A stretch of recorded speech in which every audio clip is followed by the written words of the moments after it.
आप हमारे साथ बने रहिए। लेकिन फिलहाल एक बड़ी खबर ग्वालियर से मिल रही है, अपने दर्शकों के साथ साझा करते हुए कि कांग्रेस और बीजेपी समर्थक आमने सामने आ गए हैं। चुनाव प्रचार के अंतिम घंटे फंसे रहे समर्थक। कांग्रेस प्रत्याशी प्रवीण पाठक के रोड शो में फंसा केंद्रीय मंत्री सिंधिया का काफिला। दौलतगंज बैंड मार्केट में फंसा केंद्रीय मंत्री सिंधिया का काफिला। कांग्रेस कार्यकर्ताओं ने की इस दौरान जमकर नारेबाजी। तो ग्वालियर से ये खबर, और दोनों ही दल चाहते हैं कि आखिरी वक्त में कोई कोर कसर नहीं छोड़ी जाए। लेकिन इस बीच कैसा नजारा देखने को मिला, ये ग्वालियर का नजारा है। दौलतगंज बैंड मार्केट इसे कहा जाता है, जहां पर ये आमने सामने आ गए। केंद्रीय मंत्री सिंधिया का काफिला भी था इस बीच, और इस बीच कांग्रेस प्रत्याशी और उनके समर्थक भी चूंकि नारेबाजी करते दिखाई दिए। ग्वालियर संवाददाता जावेद खान हमारे साथ लगातार बने हुए हैं, उनका रुख कर लेते हैं इस विषय में जानने के लिए विस्तार से। जावेद, सिंधिया जी का काफिला फंस गया, जमकर नारेबाजी करते रहे कांग्रेस कार्यकर्ता, कैसे हुआ ये? बिल्कुल जो लास्ट मोमेंट है चुनाव का, जो सब करीब 3:30-4 बजे की घटना है और सभी दल अपने अपने जोर आजमाइश कर रहे हैं। जो ग्वालियर दक्षिण विधानसभा क्षेत्र की बात है, जहां पर कि कांग्रेस के विधायक प्रवीण पाठक हैं, जो उनका काफिला प्रत्याशी के रूप में निकल रहा था, और सामने से केंद्रीय मंत्री ज्योतिरादित्य सिंधिया भी वहां से गुजरे, जो कि नारायण सिंह कुशवाहा का प्रचार प्रसार करने के लिए रोड शो कर रहे थे।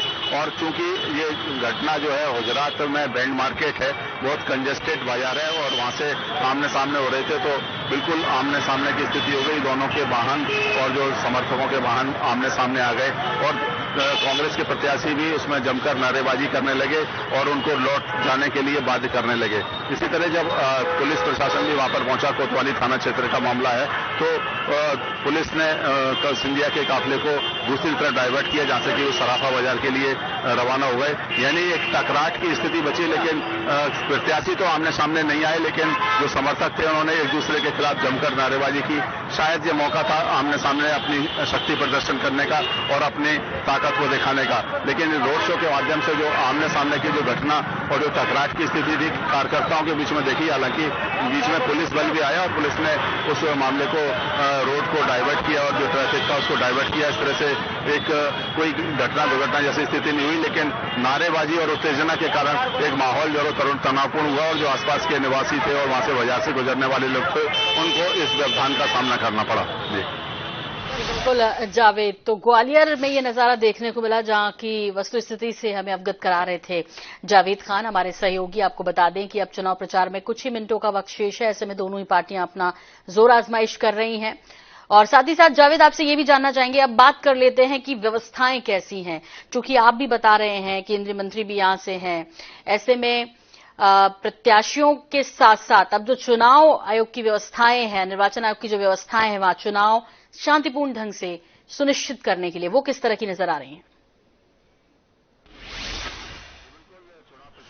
4 बजे ग्वालियर के जो कलेक्टर हैं अक्षर कुमार सिंह, जो कि जिला निर्वाचन अधिकारी होते हैं, उन्होंने अभी थोड़ी देर पहले पीसी ली है, और उसमें पूरी जो आचार संहिता उसका गाइडलाइन का पालन करने के प्रत्याशियों को, समर्थकों को, राजनीतिक दलों को निर्देश दिए हैं। खास बात है कि यहाँ पर जो मतदान की जो सामग्री है, काउंटिंग स्थल है, उसको जो थीम रोड है जयविलास पैलेस के सामने, वहां पर थीम रोड में MLB कॉलेज में उसको EVM मशीन को वहां से और चुनाव की सामग्री वितरण करने के लिए स्थल चयनित किया गया है। और जो थीम रोड है उसको कल से, यानी कि कल से परसों तक, यानी कि 2 दिन के लिए पूरी तरीके से बंद कर दिया जाएगा, और उसमें एक तरफ से केवल वाहनों की और जो चुनाव कार्य में लगे कर्मचारी हैं, अधिकारी हैं, मीडिया कर्मी हैं, उनको अलग अलग गेट से एंट्री दी जाएगी।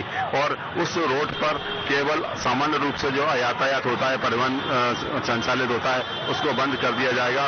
जो सेक्टर मजिस्ट्रेट हैं उनको अलग से तैनाती अलग अलग विधानसभा क्षेत्र में कर दी गई है, और जो फ्लाइंग स्क्वाड की टीम, FST की टीम सब घूम रही है, वो लगातार इस बात पर जोर दे रही है कि अवैध शराब का परिवहन नहीं हो, कोई प्रलोभन वाली चीजें जो मतदाताओं तक पहुंचने की जो कोशिशें होती हैं उनको रोका जाए। इस तरह से पूरी निगरानी अब चुनाव आयोग के कार्यालय के अधीन आ चुकी है। इसमें जो अधिकारी हैं उनको मुस्तैदी से लगा दिया गया है।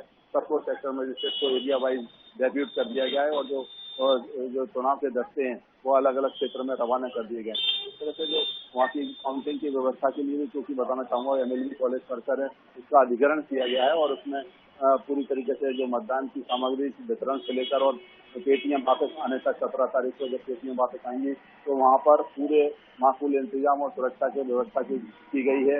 और सबसे बड़ी बात है कि यहाँ पर जो एसएस की बटालियन और कंपनी के साथ साथ BSF को भी डेपोट किया गया है, यानी कि अर्धसैनिक बल के रूप में BSF।